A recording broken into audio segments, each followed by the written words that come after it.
Hai semuanya. Berkali-kali sebetulnya saya mau membuat video ini ya, tapi pikiran saya terlalu mungkin topik ini sangat kompleks ya, sehingga saya takutnya kalau misalnya saya menjelaskan dengan begini begitu kurang difahami. Tapi hari ini saya kok merasa saya tetap harus menjalankan membuat video ini ya. Dengan catatan saya akan menjelaskan sesederhana mungkin.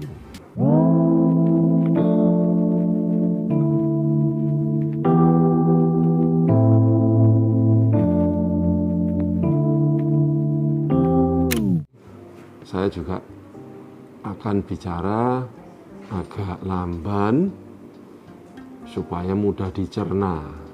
Oke. Kita mulai ya. Oke, kita akan bahas mengenai average speed bersepeda road bike yang ideal. Oke. Jadi kalau kita bisa memahami average speed ini atau kecepatan rata-rata dari umumnya kita bersepeda, kita akan bisa membuatnya sebagai patokan atau membuatnya sebagai barometer ya, patokan lah misalnya. Atau kalau misalnya bahasa kerennya itu benchmark. Kalau kita sudah mempunyai benchmark, enak begitu. Jadi plus minus kita akan lebih paham ya. Oke, ayo kita mulai. Anda tahu kan ada platform yang namanya Strava, ya kan? Strava itu tempat berkumpulnya atlet-atlet, ya bukan hanya atlet, tapi penggemar-penggemar olahraga, sepeda, running, swimming, dan sebagainya. Oke? Nah, membership dari Strava sedunia ini pun sudah puluhan juta ya, puluhan juta, bahkan rasanya sudah ratusan juta ya. Oke, mulai dari ya umur sekian sampai umur sekian, tumplek-blek jadi satu di Strava. Mulai dari orang yang hanya bersepeda seminggu sekali sampai yang latihan gila-gilaan setiap hari juga ada di Strava.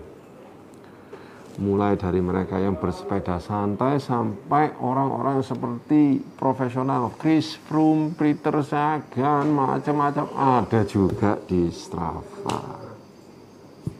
Oke. Nah, menarik bahwa mereka pernah membuat suatu average speed rata-rata. Ya, average speed rata-rata ini maksudnya apa sih? Maksudnya begini. Jadi mereka mengambil semua speed kecepatan dari semua anggotanya, baik itu tua, muda, miskin, kaya, cepat, banter, lambat, apa, dengan sepeda ontel, kebo, kayak sampai sepeda yang puluhan juta, sepeda profesional, macam-macam, MTB, apa, macam-macam. Pokoknya kamu upload data di Strava, diambil datanya semua. Ya, Peter Sagan pun upload data dengan kecepatan 80, 100, apa-apa, diambil semua. Ya, anak saya yang sepedaan pun, misal kalau jadi gabung di anggota Strava dengan kecepatan sekian, juga diambil rata-rata. Oke. Keluar. Jadi Peter Sagan yang misalnya kecepatannya 80, 90, bahkan 100 pun diambil. Neneknya teman saya yang bersepeda dengan kecepatan misalnya hanya 10 sampai 12 kph, diambil semua di rata-rata. Jangan kaget, average speednya itu kurang lebih plus minus ya.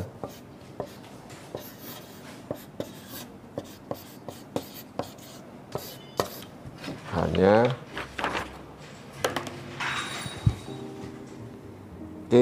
berapa? Ini loh. Bahkan lebih rendah dari ini. Saya ambil yang bulat aja. Saya bulatin. 25. Duh. 25 lah bagi saya terlalu gampang itu. Ya itulah bagi kamu. Nah, bagi orang yang itu, bagi nenek-nenek, bagi kakek-kakek, kan gampang 25. Saya aja bisa 40. Nah, itulah kamu. Kita tidak bicara tentang kamu, kita bicara tentang average speed seluruh masyarakat yang menjadi anggota Strava sedunia. Baik mereka yang lokasinya di pegunungan, atau mereka yang lokasinya di padang pasir, di lautan, di hutan, dimanapun. 25. Terus apa gunanya? Maksudnya saya membuat video tentang ini itu apa sebetulnya? 25. Nah, 25 ini bisa kita jadikan benchmark. Ya, patokan. Patokan itu apa? Oke. Saya jelaskan lagi. Beberapa tahun yang lalu, ketika Anda upload data ke Strava, misal Anda sudah melakukan latihan keras bersama teman-teman 100 km Grand Fondo, dan Anda merasa bahwa Anda sudah mancal dengan kecepatan yang sangat tinggi, 35, 38, 40, 42, bahkan puncaknya ada yang sampai 58. Ketika pulang, Anda upload di Strava, Anda akan menemukan dua data. Satu data yang namanya elapsed speed. Oke. Elapsed. Satu data lagi yang namanya moving. Elapsed dan moving. Elapsed speed itu adalah kecepatan atau elapsed time ya. Elapsed time itu adalah waktu Anda mulai dari start sampai stop Garmin Anda. Tidak peduli Anda berhenti 1 jam, dihitung sama dia. Itu elapsed. Jadi kayak stopwatch ya. Detik Anda keluar dari pintu rumah dan start Strava Anda berjalan, Anda berhenti, ketemu teman-teman, jalan lagi, berhenti lagi untuk makan, berhenti lagi, jalan lagi, semua kehitung, elapsed time. Kedua yaitu moving time. Moving time Anda berhenti tidak dihitung, yang dihitung adalah jalan saja. Begitu roda Anda berputar, itulah yang dihitung. Oke, jadi Anda mempunyai dua speed, elapsed and moving. Ya, kalau Anda ngitung elapsed ya pasti average speednya Anda rendah. Loh, saya merasa bahwa saya sudah kecepatan 50, tapi kok tiba-tiba saya pulang kecepatan average speed cuma 18 kph. Ya karena kehitung Anda makan 2 jam bersama teman-teman kongko-kongko, berhenti di Indomaret dan sebagainya. Tapi kalau moving time, kagum Anda, moving time, average speed saya kok 35 dan sebagainya. Ya karena itu nggak dihitung, Anda mandek di traffic light, mandek untuk pipis di Indomaret tidak dihitung. Nah, itulah yang sekarang terjadi pada Strava. Strava tidak lagi menghitung elapsed, tapi hanya moving time. Makanya sekarang banyak orang semangat sekali karena melihat kecepatannya tinggi sekali. moving time ya. Oke, jadi setelah saya jelaskan mengenai lapse dan moving time, terus kesimpulan saya menjelaskan semua ini itu apa? Ya kembali lagi ke 25 kph. Jadi seandainya misalnya elapsed time atau moving time Anda sekian, bedakan dengan ini. Tidak jauh kan? Ya, misalnya elapsed time Anda ternyata dapatnya 21 kph. Loh, bukankah itu plus minus dari 25? Plus minus cuma 3 sampai 4 kph loh. Apa sih 4 kph itu? Walaupun 4 kph kalau kali 10 jam itu 40 km ya. Moving time Anda misalnya 31 kph plus 6 dari 25 kph. Jadi kesimpulannya itu apa? Semakin kita paham average speed, semakin kita merasa bahwa oh, sepedaan itu begitu ya, hakikat dari sepedaan. Tidak perlu sombong, tidak perlu begini begitu. Toh akhirnya sekian. Nah, ini juga akan menentukan sepeda-sepeda yang nanti kita akan beli gitu. Ya, kalau kita punya rencana untuk beli sepeda dan kalau kita paham ini, nah kita akan bisa menentukan sepeda apa. Ya, kalau saya mau performa, ya kan. Tentunya kalau performa kan pasti di atas ini kan. Yaitu 30 kph. Ya, saya akan membeli sepeda yang sesuai budget yang performa. Bukan yang kurang. Karena kalau Anda beli yang kurang, nambah ya akhirnya mahal.